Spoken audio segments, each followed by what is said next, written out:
I'm dreaming of a white supremacist, someone I can curb stomp with my boot. And welcome back, Kindred of New York City. Welcome to Crone Free Radio, the voice of the prince who never sleeps. See that? Got that on the first take. Who's dyslexic now? First take since we started recording.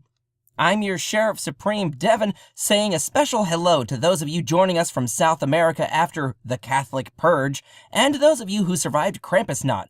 Seriously, that guy's relentless. I'm joined as always by my number 2, Murray. Murray, what's your deal? You seriously think that I'm your number 2? Just show a little cheer, Murray. It's the holidays. Look, we got garland, we got some lights. Cedra's turned her tits into reindeer noses. That's not what... You gotta get that checked out. We even got a little tree here in the corner. That tree is tacky as all fuck. I don't like it. Tacky? I made you those decorations. They're handmade. For you. I know. We are starting off episode 3 of this community podcast, which marks the passing of a great member of the community. Dare I say, a role model. Dr. Nicholas Gerakis. That's right, our dearly departed former primogen of Clan Maquette has been forcibly removed from this mortal coil after the unnamed crime of breaking the masquerade. You are loving this way too much, Devon. Let's take a moment to remember our favorite neighborhood doctor as we lay his memory to rest. You know he's sitting in the producer's booth this week. Oh, Captain, my Captain. I mean, we shouldn't kick a shadow when he's down by any means, and dropping the ball on a supernatural occurrence that made it onto video and YouTube isn't really that big of a problem. You've seen the footage, right, Murray? What'd you think about it? Before or after, holy shit. Some real Star of David action going on in that flash of lightning that struck the hospital. 2 bodies, a room covered in blood, and an entire maternity ward empty. Someone or something pretty big just got born. And that's 3 strikes and you're out, Dr. Gerakis. First, it was the Terror Street Terrors catching him on video. Then it was those pesky mages bursting through a window with him quivering on the floor like one of those fainting goats. And now this. He's gonna wreck your shit up, son. Your ass is gonna be named the sequel to the Hartford incident if you don't apologize to Dr. Nick. So, some good news for a change. The Primogen Circle will be holding interviews to replace Dr. Gerakis as Primogen for Clan Maquette. Shadows should take the time to text the number about their availability over the next few weeks. Participation and Vindiculum is mandatory. Ew. Good luck out there, haters. I'd rather audition for V11 than Primogen personally. What the hell do you mean by V11? The Fallen Princes? Murray, we've been seeing those letters written in blood on like half the motel bathroom mirrors in the city. It's not V11, it's the Roman numeral 7, you idiot. Yeah, but... wait, no. Who's dyslexic now? Fuck you! Fuck you and that stupid fucking mini tree in the corner. Okay, now, truth be told, I'm not a fan of the good doctor either. But what could any of us have done in the face of that kind of oddity? He looked awful. He still looks awful. I don't think his eyes have grown back yet. It's crazy. Look at the hospital video again. You can clearly see the wings and the head outlined in the clouds when the lightning flashes. Wait for it. There. Right there. Look at this. I swear that's the same guy who offed the Hound in the Flatiron District last week. You think Judah was the Hound? The Hound of the Prince? New York's private Kindred assassin? Look, this is processed through the rumor mill, so take it with a grain of shit. But a little vampire polymorphed into a little bird told me that Judah was aiming to exhume the Carthian Covenant from its own tomb. Those were the nights, weren't they, Murray? Yeah? Want to go red-eye like last time? You really gonna prove something this time around? Judah was a piece of shit, I'll admit, even for a Ventru, but he didn't deserve the ashes-to-ashes treatment. I'm keeping my eye out for Mr. Glitterwings personally, unlike some sheriffs who couldn't catch the melt if he got an enema full of the stuff. Speaking of the melt, community news, we have our first announcement from the prince. Cedra, can we get some kind of sound effect on this? Maybe like post-production? Alright. The medical phenomenon referred to locally as the melt is still at large in the sewer system. Nosferatu hearing this are required by decree to trace the melt to its source and final destination.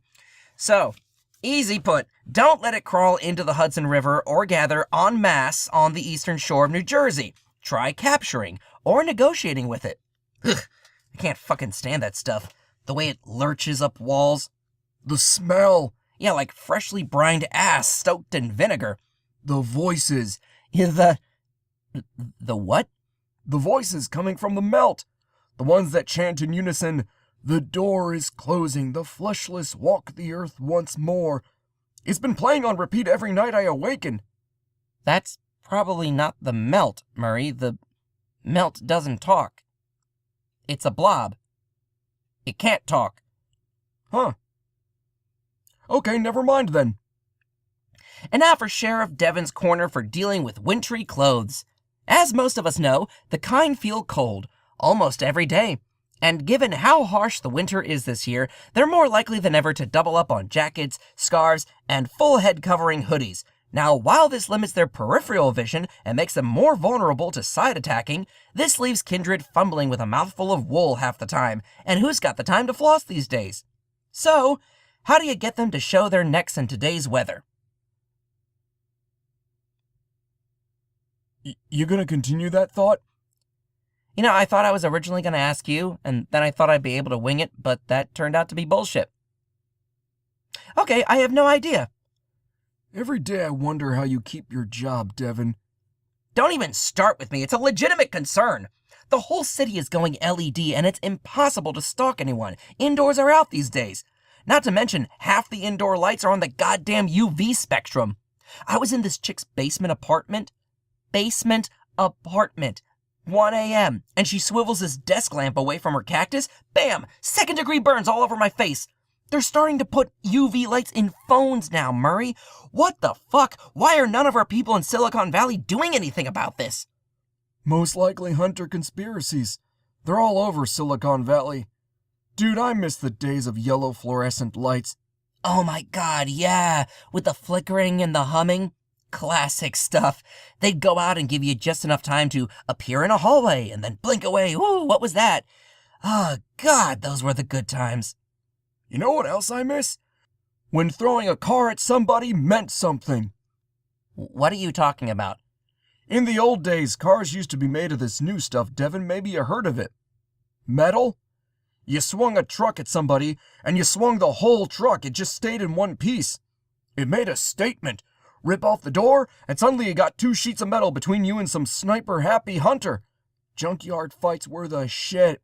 Now it's all just crumple zones, airbags, plastic detachables. You grab a bumper now and it just snaps off like a bookshelf from IKEA. It used to be the haunts and the serpents would try to outdo one each other, be a real feat of strength. Now, not so much. Everything's plastic and disposable. I thought for a minute you were going to reminisce about walking around with a flamethrower strapped to your back. People still do that. There's a massive shipment of them heading toward the southern U.S. border. Ah, sick. Good walls make good neighbors, Devon, but only if both neighbors recognize that the walls exist. Yeah, speaking of, I got a follow-up from the last time we spoke. Oh, so you learned something. Then finish this sentence for me. Murray is a... jackass. No. Murray is a... radio host. You're a hard book to read, Devon. Mainly because you can't read it without moving your own damn lips. Dude, shut up! Okay, so last time I talked about Del Carlo's bar down in Williamsburg, right? The room that was stuck in time? I asked around, followed the breadcrumbs, and I kept running into the same name. Mr. Stillframe. What is that, a camera brand? Turned out to be a person. I've been getting a lot of requests to hunt this mofo down, and it went better than I expected. So, I get to a position where I corner Mr. Stillframe. Big guy, tall and fat, little scrunched face. Got him right as he was dumping a bottle of piss out the side of his Uber. I walk up to his window, looked him hard in the eyes, hit him hard with the majesty, and I just lock up. I freeze. Glad you took care of the problem. No, I clearly survived, didn't I? I'm not done, so I'm frozen in place, and this big guy, bigger than the Count Dracula poser from last week, Murray, might as well have been a shaved werewolf. This guy is huge. He steps out of the car, leans down to look at me, and asks if I want to make a deal. Turns out he's a tradesman. Now, some of you have been on the raw end of these deals. No details, obviously, but if I'm gonna shake down a bitch in the Kindred community, I'm gonna reel him in close. So what did you do? What do you mean? He had you frozen in place. He offers you a deal. What was the deal, Devon? I did the obvious, Murray. I traded knowledge for money. He's a deal maker, and it's not like I could improve this look anymore. This is a good look for me. You traded knowledge for money? You had knowledge to give? Okay, so complete this sentence. Murray is a... Good question. So, very simple. If any of you have any vassals or ghouls in your trust making deals with Mr. Stillframe, get them out of that deal ASAP. We're gonna be making a move on him real soon. What happens if someone who's already made a deal with him is listening to this podcast? Oh shit, hadn't thought of that. Also, in the news, we've got another missing persons report. The Nosferatu, David Cantor from the Furies, that covenant who incurred a blood hunt on orders of the prince last time we spoke. Kindred are reminded that a handsome reward along with a personal favor, ooh la la, is being offered for information leading to the capture of one David Cantor. David Cantor is considered armed and extremely dangerous. Don't look at me. I wasn't looking at you at all, Murray. I was just as close to him and the Furies as you were back in the carefree days of the Carthian movement, which, again, are long dead. I wouldn't want to assume anything about what you do on your off hours, Murray. That's good of you to consider, Devon. I also wouldn't want you to tell me where he was if I were in your position and had a blood tracer brand burning a hole in the back of my neck. Wait, that's what that is? Shit, I was gonna play mole, pimple, or bug bite. The Furies went down hard. We have full confirmation that all 4 of their members met final death. The only one who got away was David. Not exactly in one piece. David's an Iraqi vet with sniper experience and 4 successful tours, so I'd approach him at your own risk. There's no reason to stay in the city if the prince has put a blood hunt on you. He is long gone, I promise you. Unless he had some unfinished business, maybe he's lurking around. Wherever he is, he's making his way across town pretty effectively. Almost like he's getting extra help from down below. You really think the Nazis are protecting one of their own? Clan don't supersede loyalty to a prince, Devon. Tell that to the haunts of jolly old England. And loyalty between 2 vampires is thick as water. I'm just saying, you 2 were close. Very close. Much closer than he and I were. And I think whatever David Cantor would be offering for sanctuary would not be worth taking. Besides, the Kindred community's got our hands full relocating all of our sex workers, moving from Tumblr to Twitter, Pillow Fort, Patreon, Pornhub, E621, Reddit, and every other social media platform. I got my hands full of my dick, yo! That's your transition. Wow, I bet you worked that all night. I put some effort into my look, unlike you, Murray, who dresses like a roadie for Journey who stopped believing. Better than looking like a rejected Pepsi ad from the 80s. You look like how people feel when they drive through New Jersey. At least your hair looks good tonight, D. Did you spray some hair product into it, or do you drink it?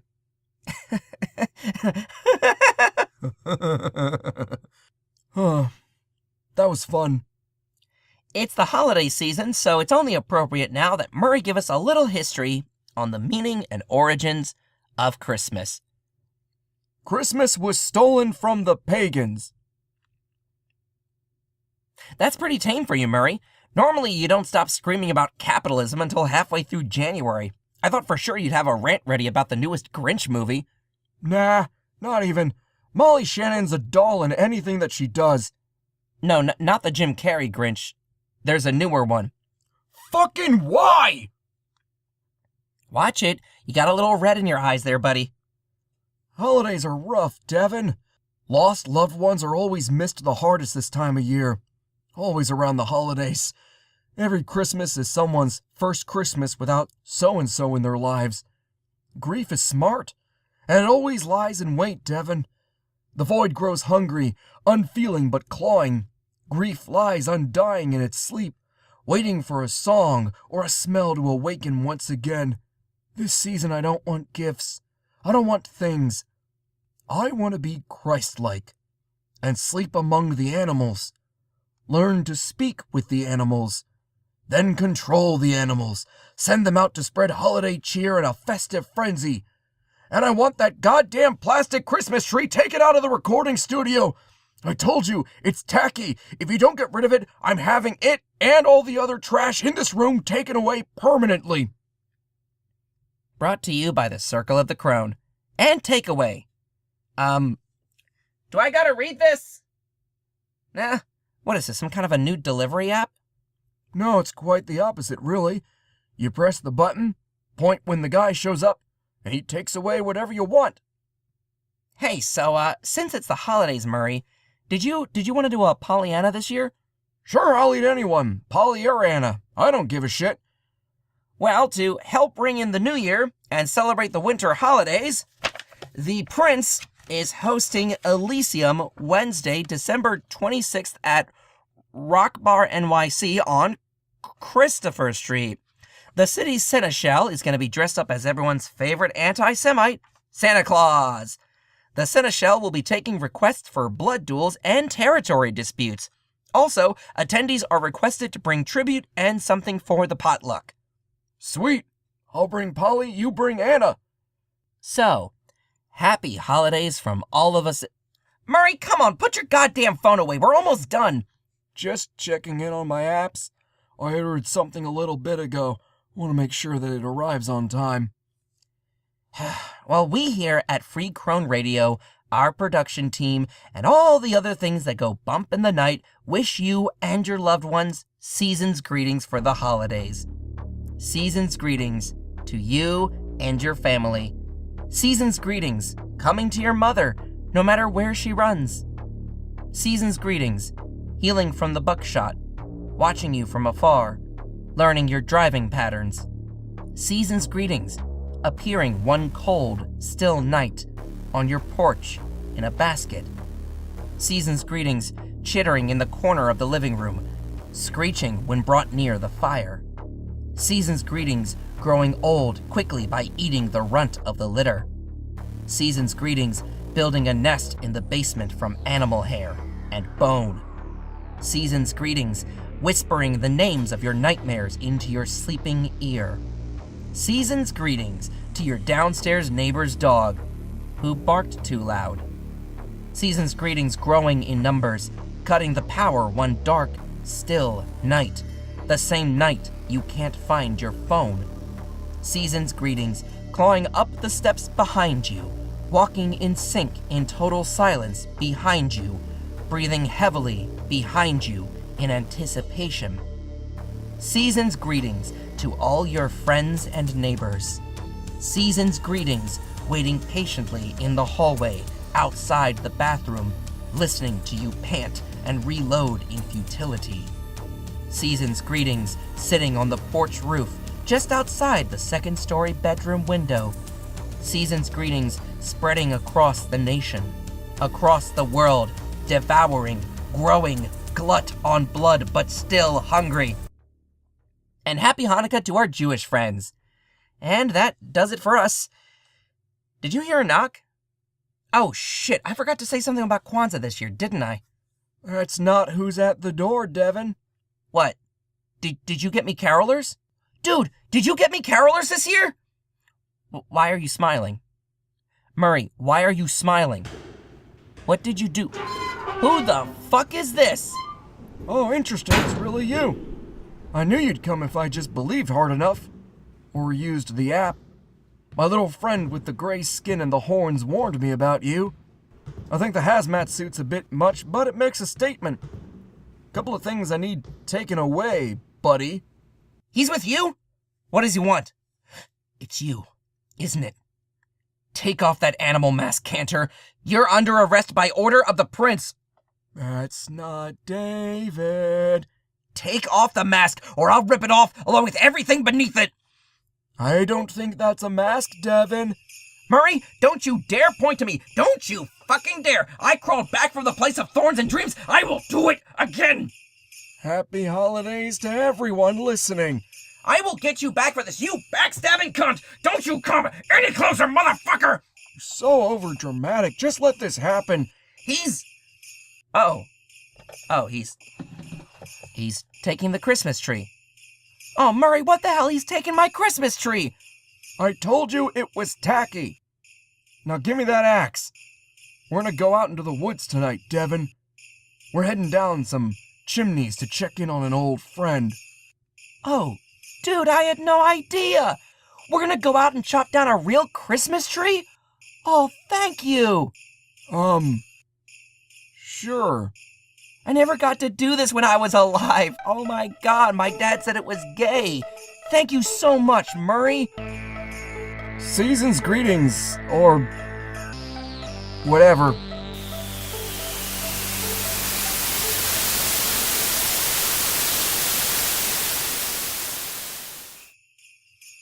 Jingle bells, jingle, whatever. Jingle bells, more bells, bells everywhere. Jingle, jingle bells, more bells, ringing in the coming of Zamadir.